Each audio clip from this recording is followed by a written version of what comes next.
Assalamualaikum warahmatullahi wabarakatuh. Halo teman-teman, perkenalkan nama saya Salwa Wardani dari kelas 12 IKA 2. Pada kesempatan kali ini, saya akan mengulas penjelasan tentang kedudukan dan fungsi Al-Quran. Mau tahu penjelasannya? Tonton terus sampai habis ya.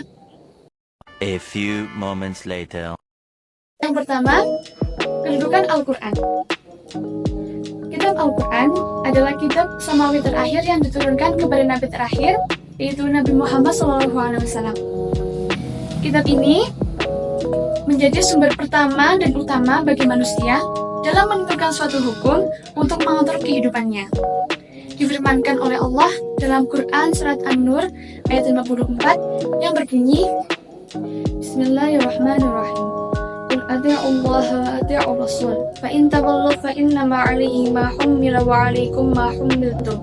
Wa in tuti'uhu tahtaduna wa in tuti'uhu tahtadu wa ma 'ala rasul illa al-balaghul mubin. Yang artinya, katakanlah, taatlah kepada Allah dan taatlah kepada Rasul. Jika kamu berpaling, maka sesungguhnya kewajiban Rasul Muhammad hanyalah apa yang dibebankan kepadanya, dan kewajibanmu hanya apa yang dibebankan kepadamu.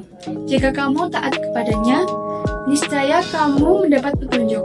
Kewajiban Rasul hanyalah menyampaikan amanat Al-Quran dengan jelas. Teman-teman, lafaz atiullah adalah taat kepada Allah, yaitu dengan menaati apa yang difirmankan oleh Allah dalam Al-Quran. Sedangkan lafaz wa atiur Rasul dan taatlah kepada Rasul adalah menaati apa yang beliau sampaikan dalam hadis-hadisnya. Yang kedua, mengenai fungsi Al-Quran. Segala sesuatu memiliki fungsi dan tujuan tertentu. Sebagaimana Al-Quran memiliki fungsi dan tujuan untuk mengatur kehidupan manusia, terutama umat Islam. Di antara fungsi dan tujuan Al-Quran, yang pertama sebagai petunjuk bagi manusia. Dalam Quran Surat Al-Baqarah ayat 185 yang berbunyi, Bismillahirrahmanirrahim. Syahrul Ramadan alladzi unzila fihi al-Qur'an hudan lin-nas wa bayyinatin minal huda wal furqan. Yang artinya, bulan Ramadan adalah bulan yang di dalamnya diturunkan Al-Quran sebagai petunjuk bagi manusia dan penjelasan-penjelasan mengenai petunjuk itu dan pembeda antara yang benar dan yang batil. Sebagaimana kita sekarang sedang menjalankan ibadah di bulan yang suci, yaitu bulan suci Ramadan, bulan yang mulia dan agung, serta banyak rahmat dan ampunan yang diturunkan kepada kita semua oleh Allah. Sepatutnya kita sebagai hambanya dan sebagai umat Nabi Muhammad jangan sampai menyia-nyiakan kesempatan pada bulan suci ini dengan meningkatkan ibadah dan dengan memaksimalkan ibadah dan meningkatkan ketakwaan kepada Allah, serta melakukan perbaikan atas kesalahan yang kita lakukan tahun lalu. Pada ayat tersebut disebutkan lafaz hudan linnas yang berarti petunjuk bagi manusia. Maksud dari petunjuk bagi manusia yaitu Al-Quran berisi petunjuk akidah dan keimanan yang harus diyakini oleh manusia, yaitu meyakini bahwa Allah adalah Tuhan yang harus disembah dan diagungkan sebagaimana ikrar manusia dalam rahim ibunya, serta menjadi petunjuk mengenai akhlak yang murni, baik akhlak kepada Sang Khalik maupun kepada makhluknya, terutama kepada diri kita sendiri, dan juga menjadi petunjuk mengenai syariat dan hukum yang harus dijalani dalam kehidupannya. Fungsi Al-Quran yang kedua sebagai pembeda antara hak dan yang batil.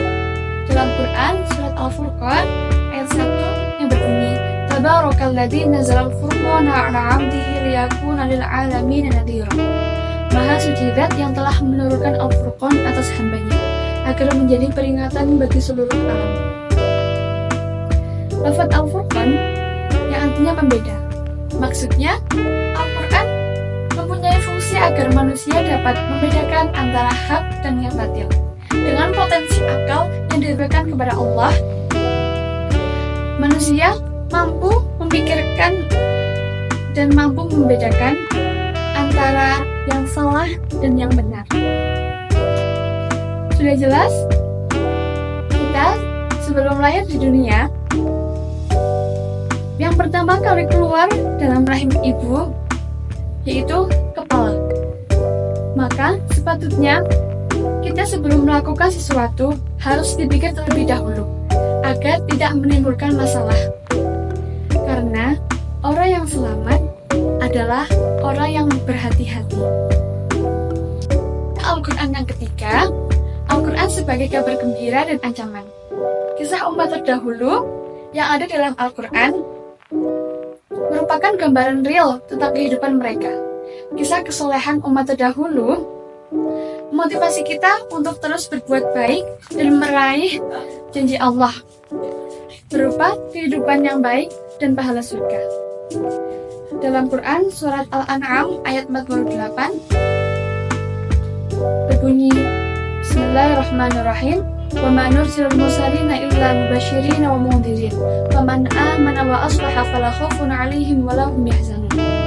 Dan tidaklah kami mengutus para rasul itu melainkan untuk memberi kabar gembira dan peringatan. Barang siapa yang beriman dan mengadakan perbaikan, maka tidak ada kekhawatiran atas mereka dan tidak pula mereka bersedih. Teman-teman, kata mubasyirin sebagai pemberi kabar gembira bagi orang-orang yang beriman dan mau melakukan perbaikan dengan balasan yang lebih baik. Sedangkan kata mundhirin sebagai pemberi ancaman bagi orang-orang yang melanggar aturan yang dibawakan oleh para nabi. Yang keempat, fungsi Al-Quran sebagai syifa atau obat. Al-Quran sebagai obat atau penawar segala penyakit baik fisik maupun rohani. Dalam Quran surat Al-Isra ayat 82 yang berbunyi, wa nunazzilu minal qur'ani ma huwa shifaa'ur rahmatul lil mu'minina wa la yazidul zalimina illa khasara. Dan kami turunkan dari Al-Quran sesuatu yang menjadi penawar atau obat dan rahmat bagi orang-orang yang beriman. Dan Al-Quran tidaklah menambah bagi orang-orang yang zalim kecuali kerugian. Al-Quran akan menjadi syifa dan rahmat bagi orang-orang yang meyakininya dan berilmu dengannya. Tetapi sebaliknya, orang yang zalim dan tidak meyakininya akan mendapat kerugian yang sangat besar. Cukup sekian penjelasan saya pada kesempatan kali ini. Kurang lebihnya mohon maaf dan terima kasih. Saya Salma Wardani pamit undur diri. Pak saat pakai kopiah, tidak lupa pakai sepatu. Wassalamualaikum warahmatullahi wabarakatuh.